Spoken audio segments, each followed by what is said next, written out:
The alarms screamed across the Aurora space station as Jake Morrison rushed to the command center.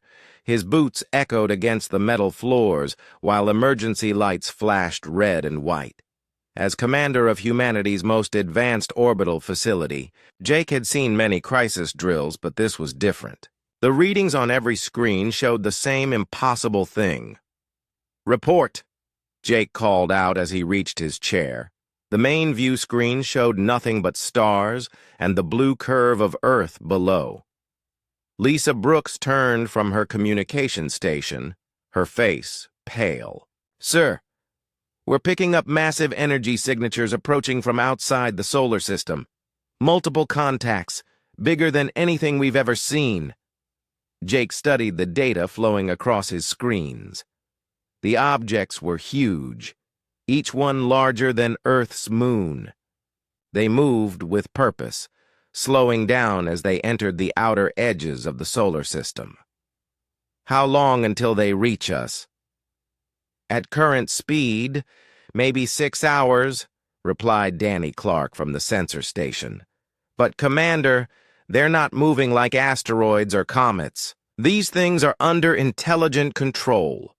The communication board lit up with incoming signals from Earth. Jake could see similar readings from ground stations, lunar bases, and Mars colonies. Everyone was seeing the same thing. Humanity was no longer alone. "Sir," Lisa called out, her voice shaking. "I'm getting a transmission. It's coming from the lead object." Jake straightened in his chair.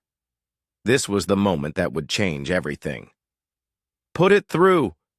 The main screen flickered and changed. Instead of empty space, they now saw a face that was almost human, but not quite. The being had smooth gray skin, large dark eyes, and features that seemed too perfect. When it spoke, the words came through clearly in English.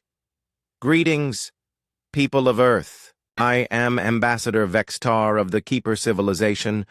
We come in peace with an urgent message for your species." Jake exchanged glances with his crew. Lisa was recording everything while Danny monitored for any signs of weapons or hostile intent from the alien ships. "We have traveled far to reach your world," Vextar continued. "Our long-range sensors detected your planet and your people. We bring warning of a great danger that approaches your system, a force of destruction that has consumed many worlds." The image shifted to show dark shapes moving through space, destroying planets and leaving nothing behind. The destruction was total and terrifying. This enemy cannot be reasoned with or stopped by any single world. They exist only to consume and destroy. Your current technology cannot protect you from what is coming. Jake leaned forward. "What do you want from us?" "We offer protection," Vextar replied. "The Keeper Civilization has defended many worlds from this threat. We have the technology and experience to shield Earth from destruction. All we ask is that you accept our guardianship until the danger has passed." The transmission ended, leaving the command center in silence. Jake stared at the now empty screen, his mind racing. First contact with aliens, and they brought news of an even greater threat. "Get me a direct line to Earth Command," Jake ordered. Priority 1. Within minutes, Jake was speaking directly with President Helen Carter. The conversation was brief but intense. Similar transmissions had been received at every major facility on Earth and throughout the solar system. The aliens were not talking to just one government or organization. They were speaking to all of humanity at once. "What's your assessment, Commander Morrison?" President Carter asked. Jake looked around his command center. His crew was working frantically to analyze every piece of data they could gather about the alien ships. "The ships are real, Madam President. The technology is far beyond anything we have. As for their intentions," Jake paused. "They seem genuine, but we need more information." "Agreed." I'm calling an emergency session with world leaders and our top advisors. General Paul Davis is coordinating with all military commands, and Dr. Amy Richardson is leading our science teams. We need to understand exactly what we're dealing with. Over the next few hours, the Keeper ships took positions around Earth. They made no aggressive moves, but their presence was impossible to ignore. Each ship was a kilometer long and bristled with unknown technology. They positioned themselves at key points around the planet, creating what looked like a protective formation. Dr. Amy Richardson arrived at the Aurora station with a team of scientists. She was humanity's leading expert on theoretical alien contact, though nobody had expected her theories to be tested so soon. The positioning of their ships suggests they're serious about protection, she told Jake as they studied the tactical display. But there's something odd about their formation. It's more like a containment pattern than a defensive one. Jake nodded. He had noticed the same thing. What about this enemy they're warning us about? Amy pulled up her analysis. The images they showed could be real, but they could also be fabricated. Without independent confirmation, we can't know for sure. So we have to decide whether to trust beings we just met about a threat we can't verify, Jake said. That's exactly the problem, Amy replied. The debate raged for hours across Earth. Some leaders wanted to accept the Keeper offer immediately. The aliens had superior technology and claimed to want only to help. Others urged caution, pointing out how little humanity actually knew about either the Keepers or this supposed threat. President Carter made the decision after consulting with leaders around the world. We'll agree to limited cooperation, she announced. We want to learn more about both the Keepers and this threat they're warning us about. Jake watched from the Aurora as the Keeper ships began deploying strange devices around Earth. Ambassador Vextar explained that these were shield generators and sensor platforms designed to detect the approaching enemy. Your planet will be safe under our protection, Vextar assured them. The enemy will not be able to penetrate our defenses. But as Jake watched the alien technology being installed around his world, he couldn't shake the feeling that something was wrong. The Keepers had appeared too conveniently, with too perfect a solution to a threat humanity couldn't even verify existed. Lisa Brooks joined him at the observation window. Sir, do you think we made the right choice? Jake continued staring at the alien ships. I think we've just agreed to let strangers move into our house because they warned us about burglars we've never seen. Time will tell if that was wise. The first day of humanity's protection had begun, but Jake Morrison already had questions that needed answers. 3 months had passed since the Keepers arrived, and Earth looked different from space. Jake Morrison stood on the observation deck of the Aurora station, watching the alien structures that now surrounded his home world. The Keeper ships had deployed dozens of platforms in orbital positions, each one bristling with technology that humanity was told would protect them.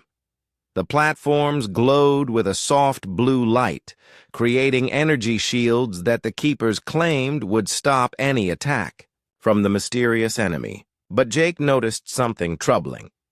The shields didn't just point outward into space. Some of them faced inward, toward Earth. Commander, we have another shipping manifest that doesn't add up, Lisa Brooks said as she approached with a data pad. She had been tracking all the cargo movements between Earth and the Keeper platforms. Jake took the pad and reviewed the numbers. According to the official reports, the cargo ships were delivering materials needed for the protective systems. But the amounts didn't match what was actually being delivered. They're taking more than they're reporting, Jake said quietly. A lot more, Lisa confirmed. Raw materials, rare metals, even food supplies. Way more than they need for maintenance. Jake, had noticed other things too. Human ships were being quietly redirected away from certain areas of space. The Keepers called these security zones, but never explained what they were securing against. Down on Earth, Captain Ben Hughes was dealing with similar concerns. He commanded the USS Liberty, one of Earth's newest space vessels. His ship was supposed to patrol the outer system, watching for signs of the enemy the Keepers had warned about. But every time Ben tried to investigate unusual readings, he found his ship being politely but firmly guided away by Keeper escorts. "We appreciate your vigilance, Captain Hughes," the Keeper coordinator had told him. "But these areas require specialized monitoring that your equipment cannot provide safely." Ben didn't like being told where he could and couldn't go in his own solar system. He shared his concerns with Colonel Steve Walsh, a Marine officer who was working closely with Keeper ground forces. "Same thing happening down here," Steve told Ben during their secure communication. "They've set up restricted zones all over the planet. They say it's for our protection, but they won't let our people near their facilities." Steve had been documenting everything he observed about Keeper behavior. The aliens were polite and helpful, but they never answered direct questions about their technology or their real capabilities. They always had reasons why humans couldn't access certain areas or information. Meanwhile, engineer Katie Miller was working on what the Keepers called joint cooperation projects. She was part of a team trying to understand and integrate Keeper technology with human systems. Katie was smart and had always been good at figuring out how things worked. But the more she studied Keeper technology, the more worried she became. "Look at this," she told her colleague during a break. They were sitting in a coffee shop near the engineering facility, speaking quietly. "This device they gave us is supposed to be a communication relay. But I've been studying the circuits and it can do a lot more than just relay messages." "Like what?" her colleague asked. "It can monitor everything, every signal, every transmission, every piece of data that passes through it. And look at this component here." Katie pointed to a section of the device schematic on her tablet. "This isn't for communication at all. It's for control. This thing could shut down any system it's connected to." The same patterns were appearing everywhere. The protective technology the Keepers were installing had capabilities far beyond what they claimed. Monitoring systems that could watch everything. Control systems that could shut down human facilities. Energy shields that could trap as easily as they could protect. Dr. Amy Richardson had been studying the Keeper data about the supposed enemy that was coming to destroy Earth. Her team worked around the clock, analyzing every piece of information the aliens had provided. "There's something wrong with their timeline," Amy told Jake during one of their regular meetings. "According to their data, this enemy should have been here by now. They said it was only months away, but it's been 3 months and there's no sign of anything." "Maybe their calculations were wrong," Jake suggested. Amy shook her head. "Their technology is too advanced for basic calculation errors. Either the enemy changed course, which they say is impossible, or the timeline was never accurate to begin with." Jake was also troubled by how quickly the Keepers had managed to get their protective systems online. They claimed to have traveled from far across the galaxy, yet they had technology that was perfectly designed to protect Earth.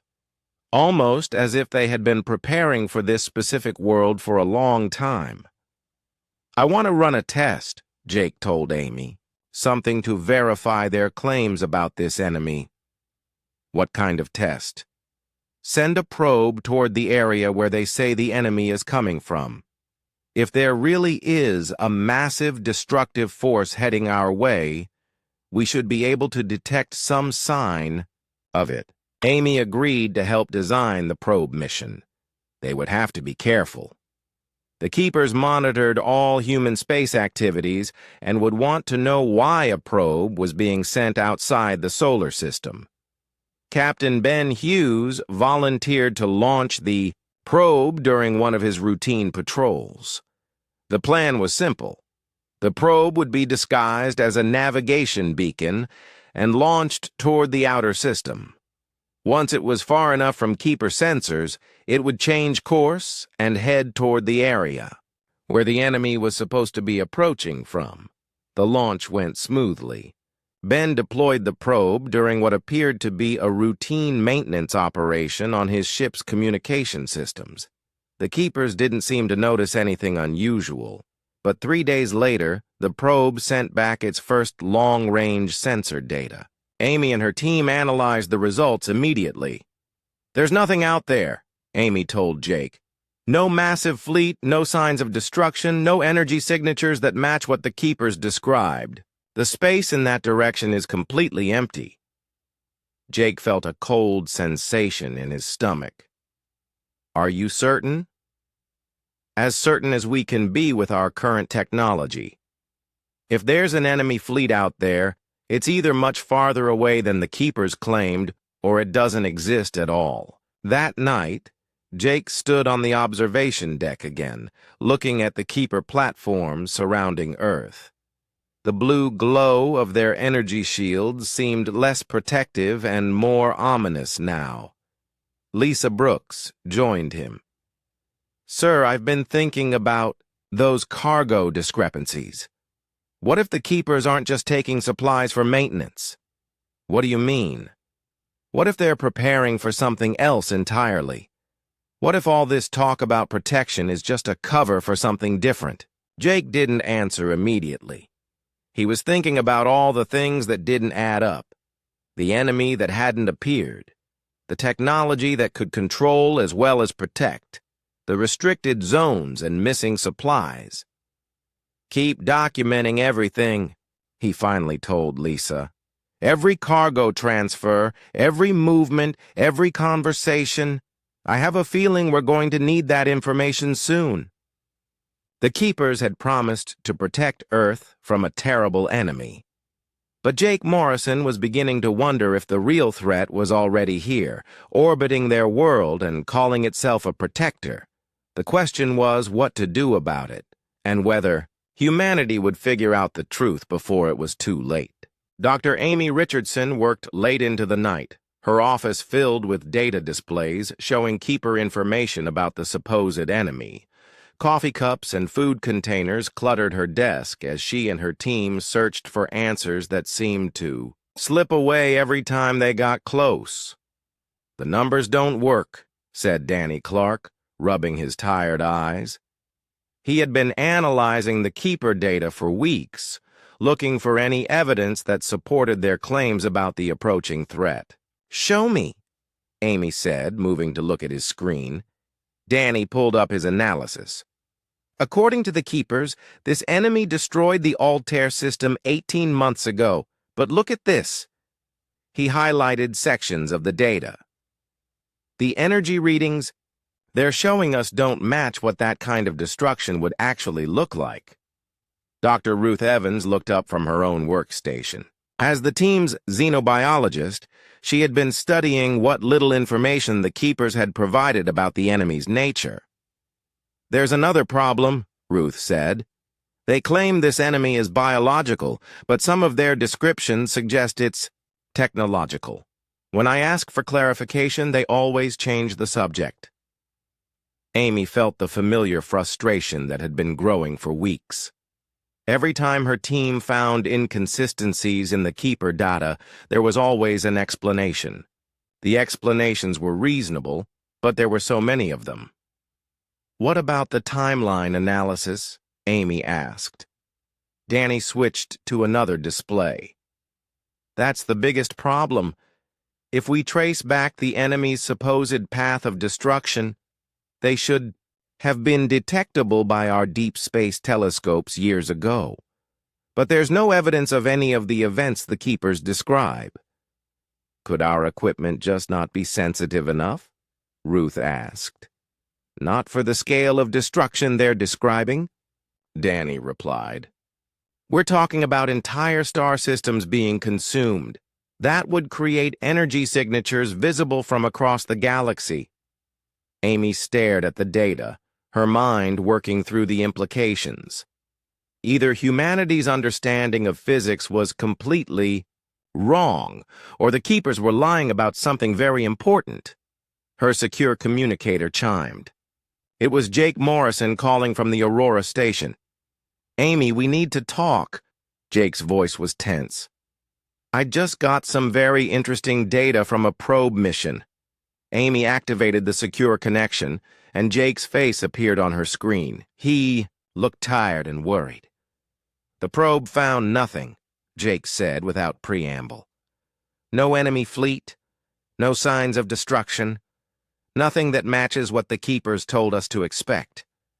How far out did it scan? Amy asked. Far enough. If there was a fleet the size they described, we would have seen something. Energy emissions, gravitational effects, something. Amy exchanged glances with Danny and Ruth. Jake, we've been finding problems with their data too. Inconsistencies in the timeline, conflicts in their descriptions, missing evidence for events they claim happened. So what are you thinking? Amy took a deep breath. I think we need to consider the possibility that there is no enemy, that the Keepers have been lying to us from the beginning. The silence that followed was heavy. Jake's expression grew darker as he considered the implications. If that's true, Jake said slowly, then why are they really here? Before Amy could answer, an alert chimed on Danny's workstation. Dr. Richardson, you need to see this. Amy moved to Danny's station. He was displaying communication intercepts from the Keeper platforms. I've been monitoring their transmissions, Danny explained. Most of it is encrypted beyond our ability to decode, but sometimes fragments come through in the clear. He played an audio file. The voices were clearly Keeper, speaking in their own language, but the computer had managed to translate portions of it. Harvest schedule ahead of timeline, human resistance minimal, preparation for extraction proceeding. Amy felt her blood turn cold.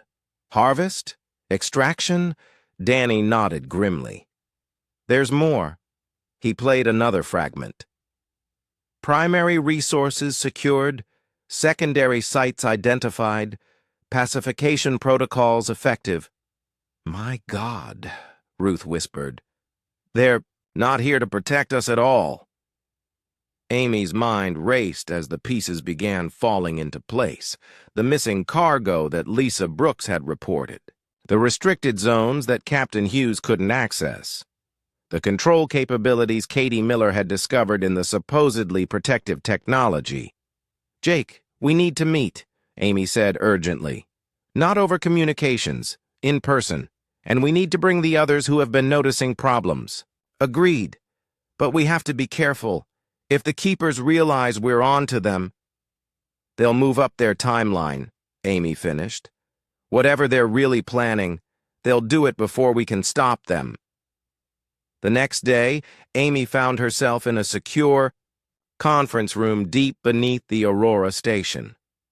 Jake had managed to quietly bring together everyone who had been raising concerns about the Keepers.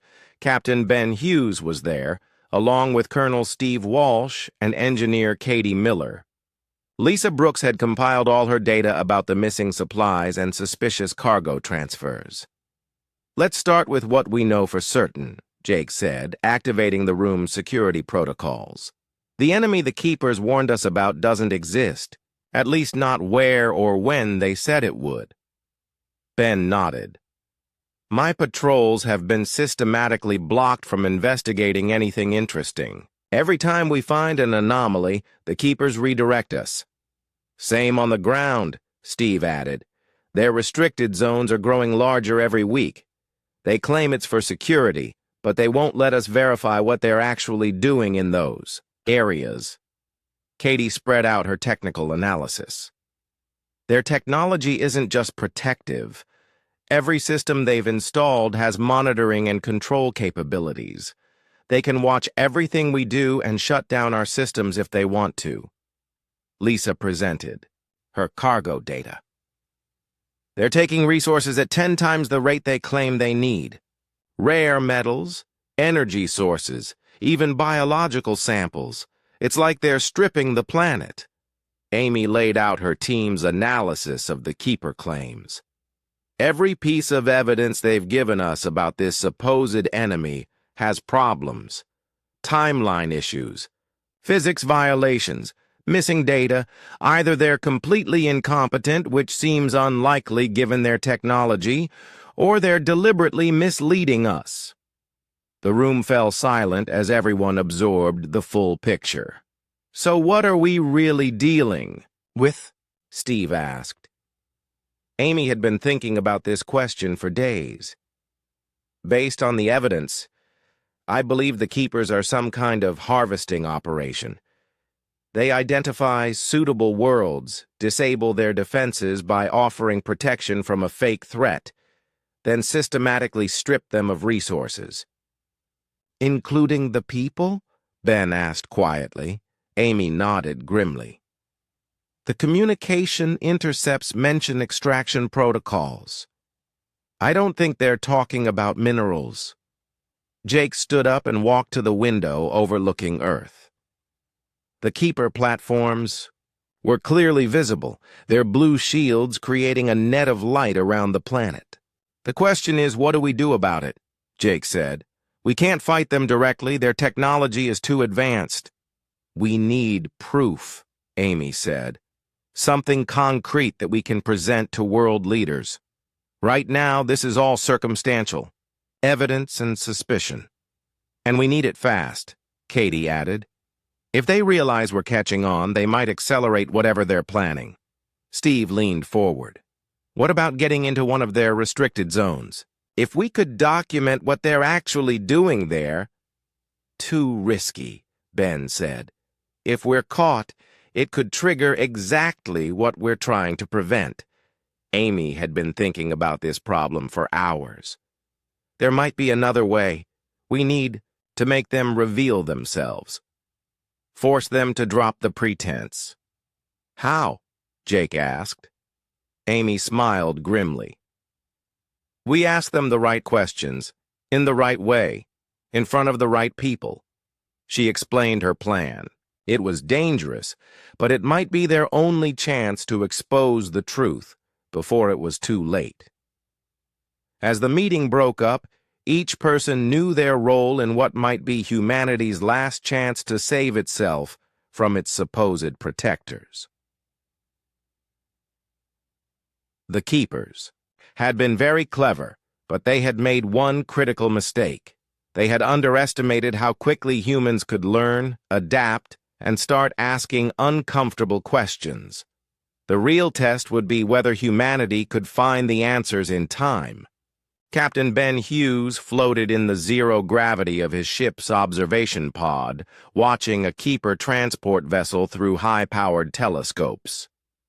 The alien ship was massive, easily 3 times the size of his own vessel, and it was doing something.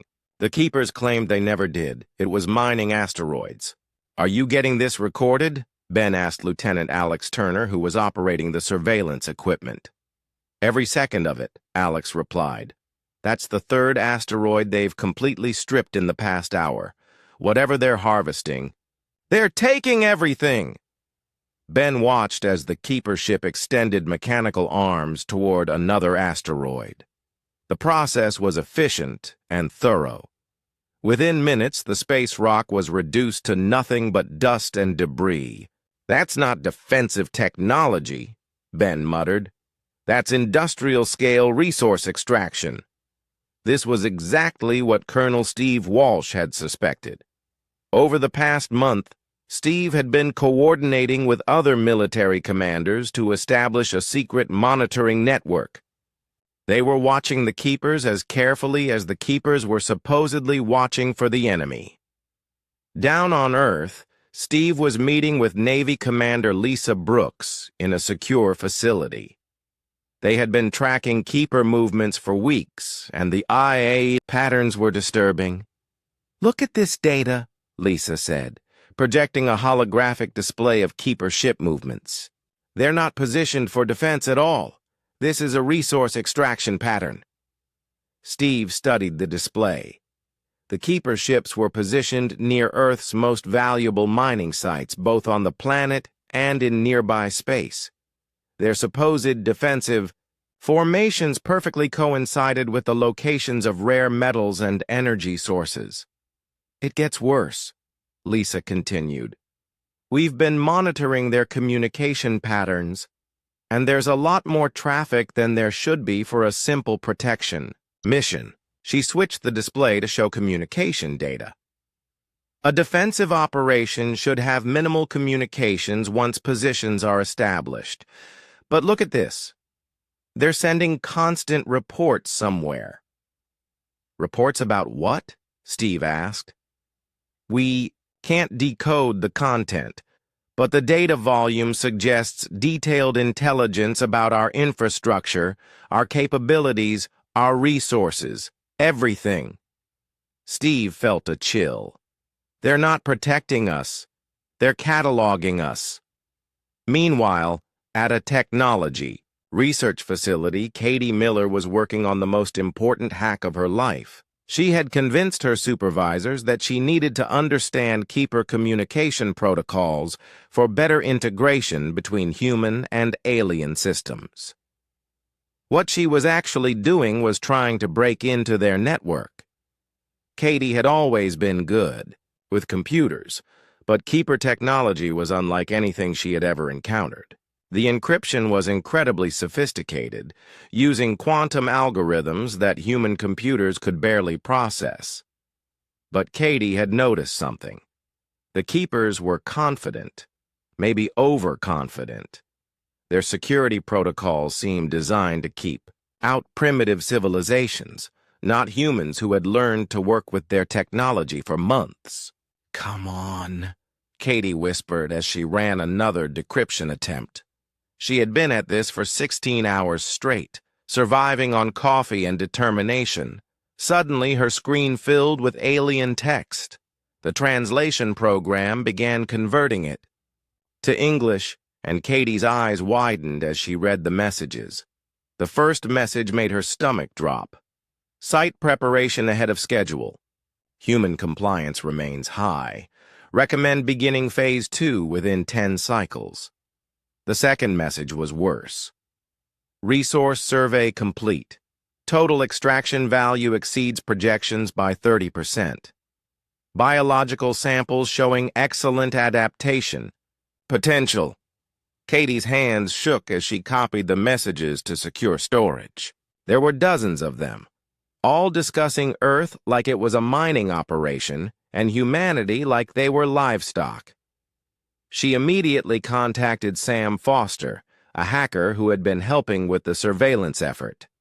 Sam had connections throughout the underground tech community and resources that official channels couldn't access. "Sam, I need you to see this," Katie said when they met at a discreet location. "I managed to break into keeper communications." Sam read through the translated messages, his face growing darker with each line. "This is it. This is the proof we need." "There's more," Katie said. "I found reference to something called the Great Harvest. It's scheduled to begin in 6 cycles." "How long is a cycle?" Katie had been working on that translation. "Based on their other time references, I think it's about 10 days. We have maybe 2 months before they start whatever they're really planning." Sam immediately began distributing the information through secure channels to the resistance network that had been quietly forming. The messages reached Ben Hughes in space, Steve Walsh on Earth, and Dr. Amy Richardson at her research facility. Amy was in her lab with Danny Clark and Ruth Evans when the messages arrived. Reading them felt like watching her worst fears come true. The Great Harvest, Ruth said quietly. That sounds like they're planning to strip everything from Earth. Including us, Danny added, pointing to the references about biological samples. Amy had been analyzing keeper behavior patterns, and these messages confirmed her theories. This fits with everything we've observed. They're not an invasion force. They're a harvesting operation. The communication intercepts revealed the scope of the deception. The keepers had used the same strategy on dozens of worlds. They would arrive claiming to offer protection from a fictional enemy, then use the time of supposed protection to prepare for complete resource extraction. Jake Morrison received the intelligence on the Aurora station while he was reviewing supply reports with Lisa Brooks. The numbers had been bothering him for weeks, but now everything made sense. They're not using our supplies for defense, Jake said, staring at the keeper messages. They're using them to build extraction equipment.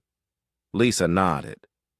All those restricted areas, all that missing cargo, they've been setting up to strip mine our entire planet.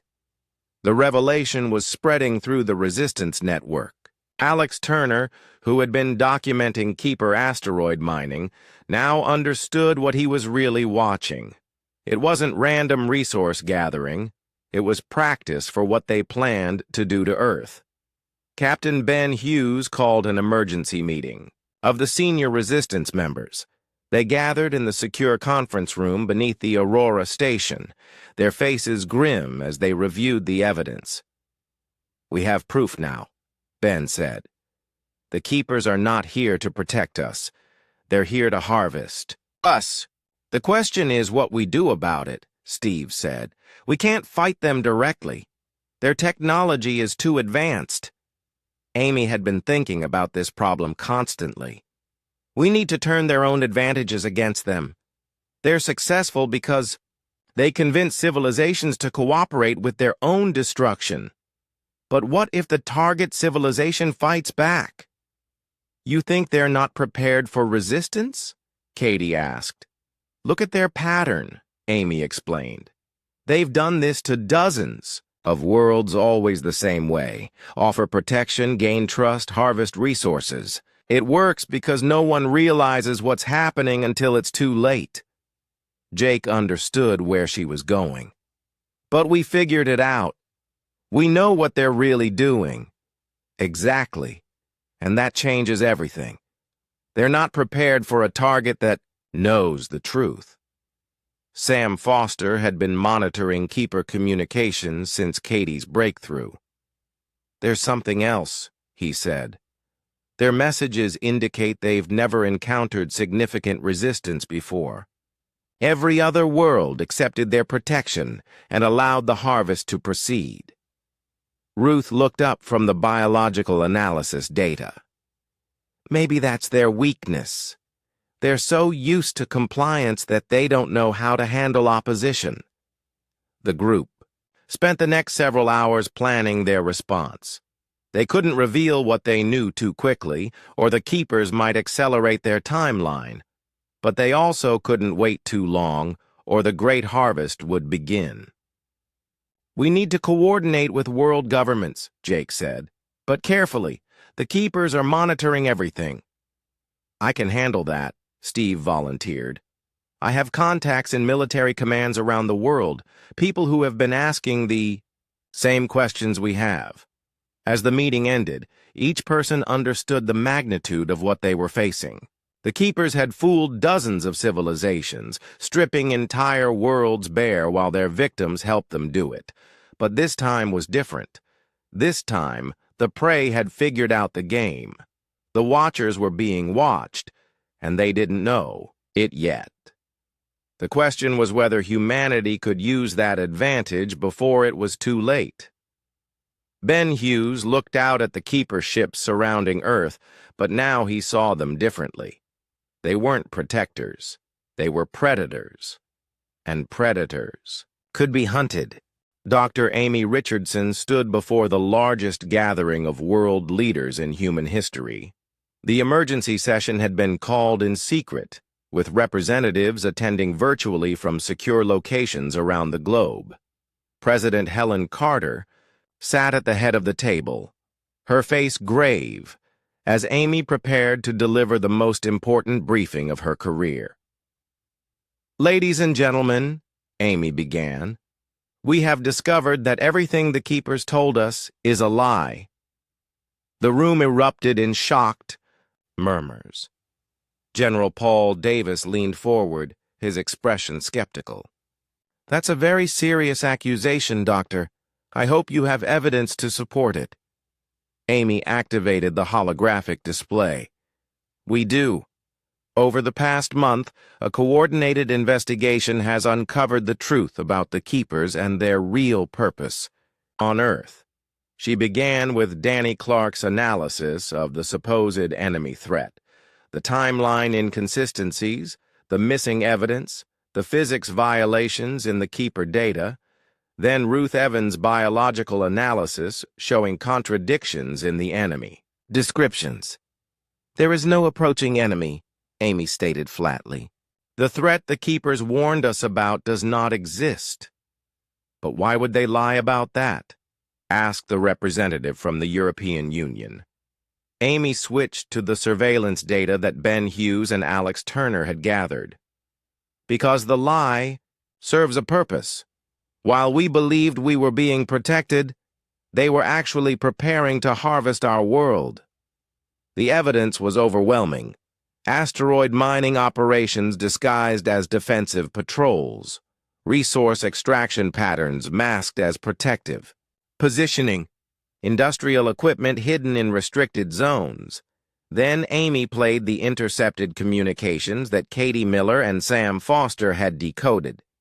"Site preparation ahead of schedule. Human compliance remains high.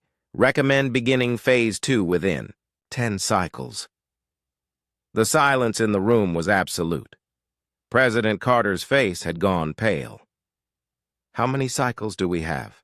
she asked quietly. "Based on their time references, approximately 50 days, Amy replied. "That's when the Great Harvest begins." General Davis stood up abruptly. "Are you telling me that these aliens have been preparing to strip mine our entire planet while we help them do it?" "That's exactly what I'm telling you," Amy said. "And it gets worse." She displayed more intercepted messages, showing the scope of the Keeper operation. References to biological extraction, population processing, and resource cataloging that included human beings as part of the harvest. "They've done this before," Amy continued. "Our analysis indicates they've used this same strategy on dozens of worlds. Offer protection from a fabricated threat, gain the trust of the local population, then systematically harvest everything of value." The Chinese representative spoke up. "What happened to the other civilizations they did this to?" Amy paused before answering. "Based on the pattern, we believe they were completely stripped of resources and population. The Keepers appear to be a nomadic harvesting operation that moves from world to world." President Carter stood up slowly. "Dr. Richardson, are you absolutely certain about this intelligence?" "Yes, Madam President. We have multiple independent sources of evidence, all pointing to the same conclusion. The Keepers are not our protectors. They are predators who have been preparing to consume our world." The room erupted in angry voices as world leaders processed the implications. Some demanded immediate military action, while others worried about humanity's ability to fight such advanced technology. General Davis called for order. "The question now is what we do about it. We can't fight them directly. Their technology is centuries ahead of ours." "Maybe we don't have to fight them the way they expect," Amy said. "Colonel Walsh and Captain Hughes have been analyzing their operational patterns. Steve, would you present your findings?" Steve Walsh appeared on the main screen from his secure location. "Thank you, Dr. Richardson. What we've learned is that the Keepers are successful because they face no resistance. Every civilization they've harvested cooperated with its own destruction because they believed they were being protected. He displayed tactical analysis of keeper ship movements and defensive positions. Their formations are designed for resource extraction, not combat. They're not prepared for a fight because they've never had to fight. President Carter absorbed this information. You're saying they're vulnerable? I'm saying they're overconfident, Steve replied. They've positioned themselves for harvest operations, not defensive warfare. If we can strike first and strike hard, we might be able to level the playing field. Amy stepped forward again. There's something else. We need to confront Ambassador Vexitar directly. Force him to drop the pretense and reveal their true intentions. Why would we do that? Asked the Japanese representative. Because right now, most of humanity still believes the Keepers are here to help us. We need to shatter that illusion completely before we can mount any kind of resistance. President Carter considered this. What are you proposing? A direct confrontation. Present the evidence to Vexitar in a public forum. Force him to either maintain lies that we can disprove or admit the truth about their intentions. General, Davis looked skeptical. That seems incredibly risky. If they realize we know the truth, they might accelerate their timeline. They might, Amy agreed. But the alternative is waiting for them to begin the harvest, while most of our population still trusts them. We need humanity united against the real threat. The debate continued for hours. Some leaders wanted to prepare defenses in secret, while others favored Amy's confrontational approach. Finally, President Carter called for a vote. All in favor of Dr. Richardson's proposal to confront the Keepers directly? The vote was close, but the confrontational approach won. They would demand a public meeting with Ambassador Vexitar and present the evidence of Keeper deception. 2 days later, the confrontation took place in the United Nations General Assembly Hall. Ambassador Vexitar appeared via holographic projection, his perfect features showing mild curiosity about the urgent meeting request. Ambassador Vexitar, President Carter began, we have discovered serious inconsistencies in the information you provided about the approaching enemy. Vexitar's expression didn't change. What inconsistencies? Amy stepped forward with her evidence. We sent probes to verify your claims about the enemy's location and timeline. We found nothing. No fleet, no signs of destruction, no evidence that this enemy exists at all. For the first time since arriving at Earth, Vexitar looked genuinely surprised. Your probes must have malfunctioned. The enemy is... We also intercepted your communications, Sam Foster interrupted, appearing on screen from his secure location. Messages about harvest schedules, resource extraction, and biological processing. The silence stretched for long moments. Amy could see Vexitar's perfect features shifting as he processed what the humans had discovered. Finally, the Keeper Ambassador's expression changed completely. The benevolent concern disappeared, replaced by something cold and calculating. You have been more observant than most, Vexitar said, his voice taking on a different tone. Most civilizations never question our protection until the harvest begins. President Carter leaned forward. So you admit it. There is no enemy. You came here to harvest our world. Vexitar nodded slowly. The Keeper civilization has perfected the art of resource acquisition. We identify promising worlds, neutralize their defenses through deception, then harvest everything of value. It is efficient and usually painless for the local population. Usually? General Davis demanded. When populations cooperate, the process is quick. When they resist, Vexitar shrugged. Resistance merely delays the inevitable and increases suffering. Amy felt a chill as the alien's true nature was finally revealed. How many worlds have you done this to? Earth will be the 73rd, Vextar replied matter-of-factly.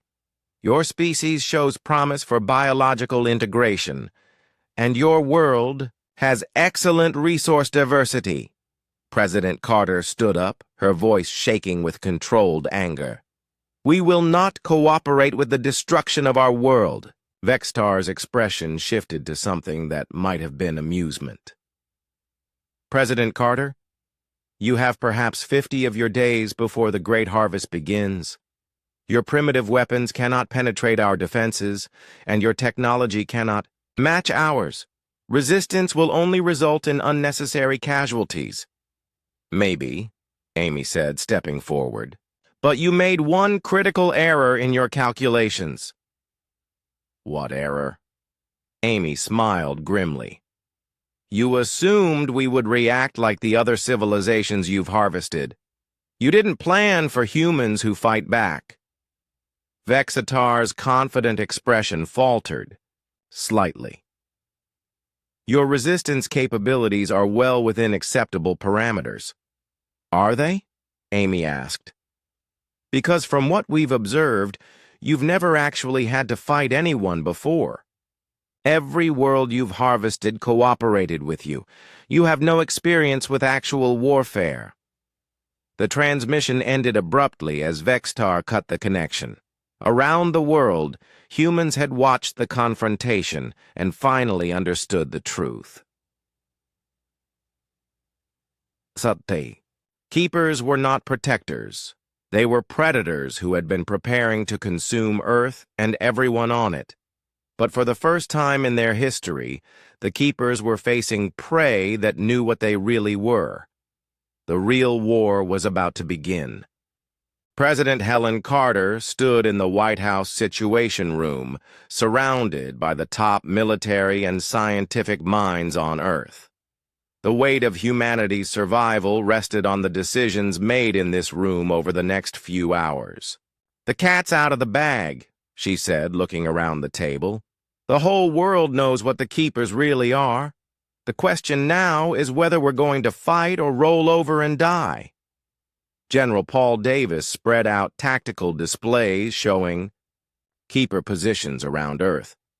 Madam President, their technology is centuries ahead of ours. A direct military confrontation would be suicide. Maybe, Carter replied.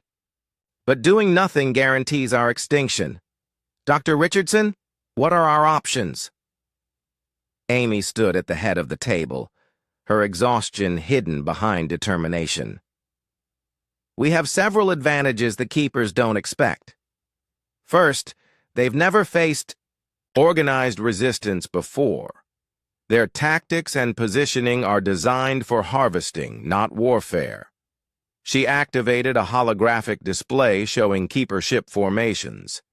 Second, they've spent months integrating their technology with our systems. That integration works both ways. Katie Miller appeared on the main screen from her engineering facility. Dr. Richardson is right. I've been studying their technology for months. It's sophisticated, but it's also predictable. They use standardized systems across all their operations. What does that mean for us? Asked General Davis. It means vulnerabilities, Katie replied. Every system has weaknesses. I've found several in their technology that we might be able to exploit. Captain Jake Morrison joined the discussion from the Aurora station. What kind of vulnerabilities?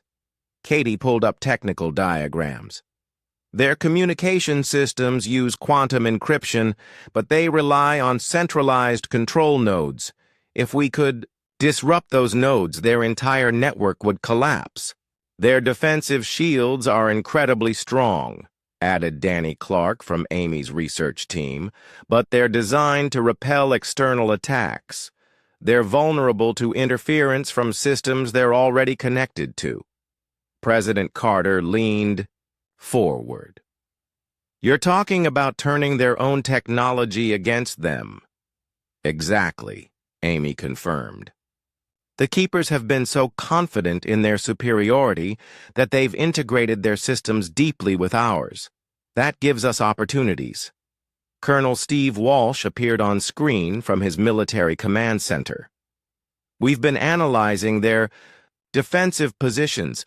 They're focused on controlling Earth and preventing us from escaping, but they're not prepared for coordinated attacks from multiple directions. What are you proposing? General Davis asked. Steve displayed his tactical analysis. Operation Lighthouse, a coordinated strike against Keeper control nodes and communication systems using their own technology against them. The plan was ambitious and dangerous. Teams of engineers and hackers would attempt to infiltrate Keeper systems from within, while military forces struck at key installations. The goal was to disrupt their operations long enough to level the playing field. It's risky, Steve admitted. If we fail, they'll accelerate their harvest timeline, but if we do nothing, the harvest happens anyway. President Carter looked around the room. How long do we have to prepare? Based on their intercepted communications, maybe 40 days, Amy replied. But we should assume they'll move faster now that they know we're aware of their plans. Then we don't have time for extended planning, Carter decided. General Davis, coordinate with military commands worldwide. Dr. Richardson, organize the scientific and technical teams. We're going to fight. Over the next week, humanity transformed itself into a resistance movement. The revelation of Keeper intentions had unified the species in a way that nothing else ever had. Political differences became irrelevant when faced with extinction. Katie Miller worked around the clock with engineering teams across the globe, developing ways to hack Keeper technology. They had one crucial advantage. The aliens had been teaching humans to maintain and operate their systems for months. Look at this, Katie told her team during one late-night session. Their shield generators have a maintenance protocol that bypasses normal security. They never expected the maintenance technicians to be hostile. Sam Foster coordinated with hacker networks worldwide, sharing techniques for infiltrating Keeper systems. Their encryption is sophisticated, he explained to his team, but it's designed to keep out primitive civilizations. They didn't account for humans who learned their protocols from the inside. Meanwhile, Captain Ben Hughes led efforts to convert civilian spacecraft into makeshift warships. The process was dangerous and improvised, but desperation drove innovation. We can't match their firepower, Ben told his engineering crew, but we can be unpredictable. They're used to fighting helpless targets, not enemies who fight back. Alex Turner had become an expert at modified spacecraft operations. I've been testing maneuvers that use their own gravitational fields against them, he reported. Their ships are huge, which makes them powerful but also less maneuverable. Dr. Amy Richardson established research teams focused on understanding Keeper psychology and tactics. We need to think like them, she told her researchers. They've done this 72 times before. They have patterns and assumptions we can exploit. Ruth Evans made a crucial discovery during her analysis of Keeper behavior. They're overconfident, she reported. Every communication we've intercepted shows they consider this a routine operation. They're not prepared for significant resistance. The preparations were complicated by the need for secrecy. The Keepers were monitoring human communications, so the resistance had to coordinate using methods the aliens wouldn't expect. Colonel Steve Walsh established a network of human couriers who traveled between cities, carrying information the old-fashioned way. Sometimes the best technology is no technology, he told his coordinators. At the same time, visible preparations continued for what appeared to be cooperation with the Keepers. Humans continued working on joint projects and maintaining Keeper equipment, all while secretly preparing for war. "We need them to think we're still compliant," President Carter explained to world leaders. "The element of surprise is our biggest advantage." As the days passed, resistance cells formed in every major city. Military units trained with improvised weapons designed to exploit Keeper technology weaknesses. Scientists worked on countermeasures for alien systems, but the most important weapon was human psychology itself. "They expect us to behave like every other species they've harvested," Amy explained during a strategy meeting. "Passive, compliant, accepting of our fate. They have no experience with a species that fights back intelligently." Jake Morrison coordinated space-based operations from the Aurora station. "We're going to use their expectations against them," he told his crew. "They think they know how humans behave. We're going to show them they're wrong." The plan took shape over several weeks. Multiple teams would strike simultaneously at Keeper installations, communication nodes, and control systems. The goal was not to destroy the alien fleet, that was impossible with current human technology, but to disrupt their operations and force them into a fair fight. "We only need to level the playing field," General Davis explained to his commanders. "Once their technological advantages are neutralized, we can win through determination and creativity." But success depended on perfect coordination and surprise. If the Keepers detected the preparations too early, they could crush the resistance before it began. President Carter addressed the resistance leaders during the final planning session. "In 48 hours, we either save our world or we die trying. Every human who survives will remember what happens next." Amy looked around the room at the faces of people who had become humanity's last hope. Engineers and hackers, soldiers, and scientists, all united by the simple determination to survive. "The Keepers chose the wrong species to harvest," she said quietly. "They're about to learn what happens when humans fight for their lives." Jake Morrison made the final preparations on the Aurora station, knowing that in 2 days he might be dead. But for the first time since the Keepers arrived, he felt hope. Humanity was going to fight back, and their enemies had no idea what was coming. The resistance was ready. Operation Lighthouse would begin at dawn. The predators were about to discover that this time the prey had teeth. The attack began at exactly 06 GMT, coordinated across 12 time zones as humanity struck back against its supposed protectors. Jake Morrison watched from the Aurora station as the first phase of Operation Lighthouse commenced. Around Earth, human teams simultaneously attacked Keeper installations that had been disguised as protective systems for months. "All teams, this is Aurora Command," Jake broadcast on the Resistance frequency. "Operation Lighthouse is go. Hit them hard and hit them fast." In orbit above North America, Captain Ben Hughes led a squadron of converted civilian spacecraft against a Keeper communication platform. The alien structure was massive, bristling with technology that had supposedly been monitoring for the non-existent enemy. "Remember, we're not trying to destroy it," Ben told his pilots. "We just need to disable their control systems long enough for Katie's team to work." Alex Turner flew point in a modified cargo hauler that had been retrofitted with improvised weapons. "I have visual on the target," he reported. "Beginning attack run." The Keeper platform's defenses activated automatically, filling space around it with energy beams designed to vaporize approaching threats. But the human ships were small and agile, darting between the defensive fire with maneuvers no Keeper tactician had anticipated. "Their targeting systems can't track us," Alex called out as he weaved through the defensive fire. "They're designed for large-scale threats, not fighter-sized craft. On Earth, Colonel Steve Walsh led ground forces against Keeper installations in major cities.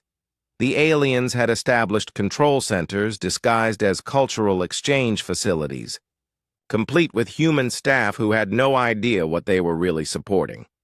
"Move fast and stay low," Steve ordered his teams as they approached the facility in Los Angeles. "Intelligence says they have maybe a dozen keepers inside, plus automated defenses." The assault was swift and brutal. Human forces used explosive charges to breach the facility's outer walls, while electronic warfare specialists jammed Keeper communication systems. Within minutes, Steve's team was fighting through corridors filled with technology that seemed more industrial than diplomatic. "This isn't a cultural center," reported Sergeant Lisa Hayes as she secured a room full of processing equipment. "This looks like a sorting facility." Steve examined the machinery. It was clearly designed for biological processing, with holding cells and examination equipment that made his blood run cold. "Document everything," he ordered. "The world needs to see what they were really planning." Meanwhile, Katie Miller led the most crucial mission of the entire operation. Her team of engineers and hackers was attempting to infiltrate the primary Keeper control network from within their own systems. "Remember, we trained on this equipment for months," Katie told her team as they accessed a Keeper maintenance terminal. "They taught us how to use their technology. Now we're going to use it against them." Sam Foster worked alongside Katie, his fingers flying across alien interfaces that had become familiar through months of supposed cooperation. "I'm in their communication network," he reported, "uploading the virus now." The virus was Katie's masterpiece, a piece of code designed to exploit the maintenance protocols that the Keepers had taught human technicians.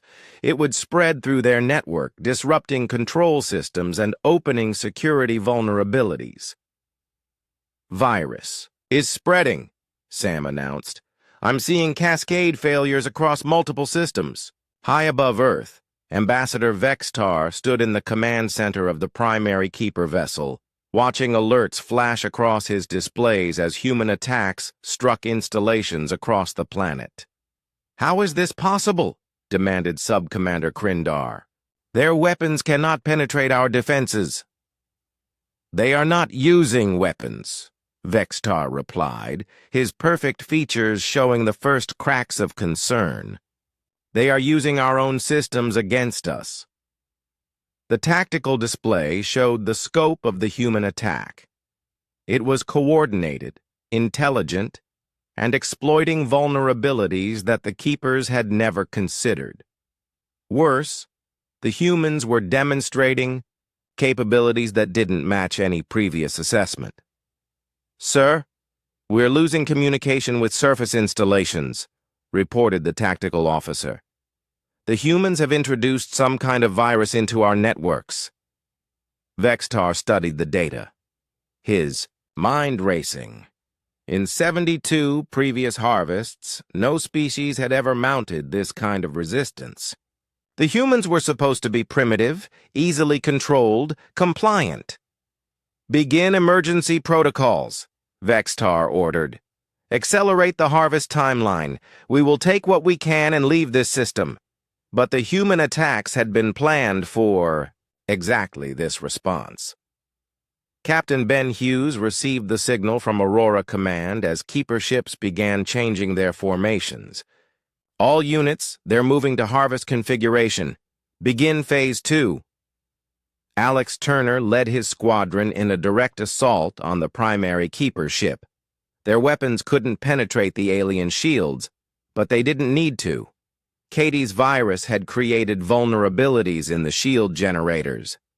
"Target the shield emitters," Alex called out. "Hit them exactly where Katie marked."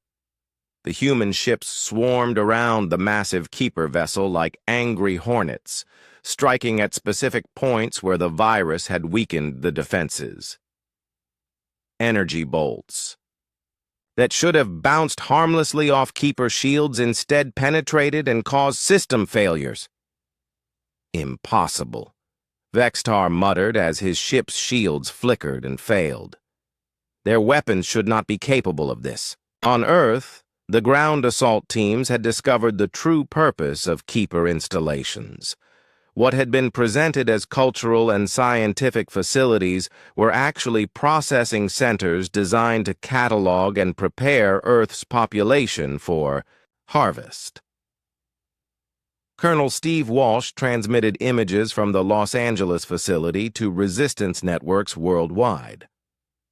"This is what they were building while we thought they were protecting us," he broadcast. "These are processing centers for human beings." The revelations galvanized human resistance forces.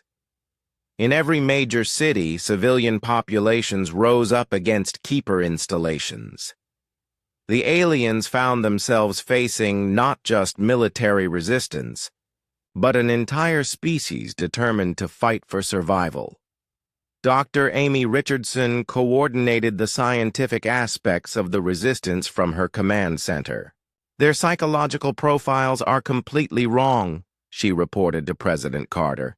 "They expected us to behave like every other species they've harvested. They're not prepared for this level of organized resistance." "How are we doing?" Carter asked.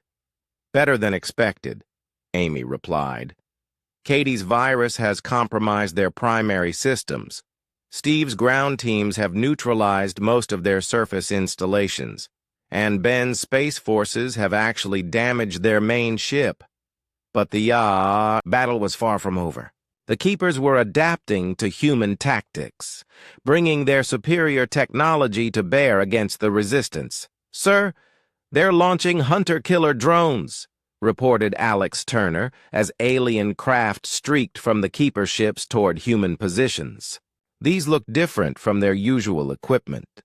The Keeper drones were fast and deadly, designed specifically for combat rather than harvest operations. They began systematically attacking human positions with ruthless efficiency. "Fall back to secondary positions," Ben ordered as his squadron came under heavy fire. "We've accomplished our primary objectives." Jake Morrison watched the battle from Aurora Command, tracking both victories and losses. The humans had achieved their goal of disrupting Keeper operations, but the aliens were fighting back with increasing desperation. "All resistance units, this is Aurora Command," Jake broadcast. "Phase 3 is now authorized. Repeat, Phase 3 is authorized." Phase 3 was the most dangerous part of the plan. Instead of just disrupting Keeper systems, human forces would attempt to capture alien technology and turn it against its creators. Katie Miller's team had been preparing for this moment. "We're going for their main computer core," she told her squad as they moved deeper into the damaged Keeper facility. "If we can capture their data systems, we'll have access to everything they know." The final phase of the battle for Earth was about to begin. Humanity had proven they could fight back against their supposed protectors. Now they had to prove they could win. Vextar stood in his damaged command center, watching his carefully planned harvest operation collapse into chaos. For the first time in his long career of planetary subjugation, he was facing an enemy that refused to be victims. "Sir," his tactical officer reported, "the humans are advancing on our primary installations. Should we implement scorched Earth protocols?"